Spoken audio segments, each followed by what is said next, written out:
নমস্কার। ঠাকুরমা স্বামীজি গুরুদেবের শ্রীচরণে প্রণাম জানাই।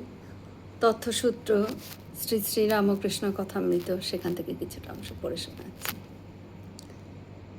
ঠাকুর বলতেন, যখন বাহিরে লোকের সঙ্গে মিশবে তখন সকলকে ভালোবাসবে, মিশে মিশে যেন এক হয়ে যাবে, কখনো বিদ্বেষ ভাব রাখবে না।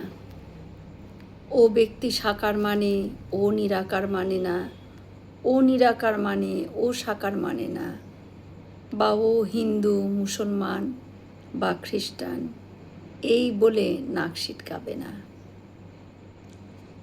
তিনি যাকে যেমন বুঝিয়েছেন সকলের ভিন্ন ভিন্ন প্রকৃতি জানবে, জেনে তাদের সঙ্গে মিশবে যত দূর পারো আর ভালোবাসবে। তারপর নিজের ঘরে গিয়ে শান্তি আনন্দ ভোগ করবে। জ্ঞানদীপ জেলে ঘরে ব্রহ্মময়ীর মুখ দেখো না, নিজের ঘরে স্বস্বরূপকে দেখতে পাবে। রাখাল যখন গরু চড়াতে যায়, গরু সব মাঠে গিয়ে এক হয়ে যায়। এক পালের গরু যখন সন্ধ্যার সময় নিজের ঘরে যায়, আবার তখন কিন্তু সে পৃথক হয়ে যায়। নিজের ঘরে আপনাতে আপনি থাকে। জীবনের আসল মূল্যবোধ হলো ভালোবাসা। কোনো বস্তুতে নয়, বস্তু আমাদের অবশ্যই প্রয়োজন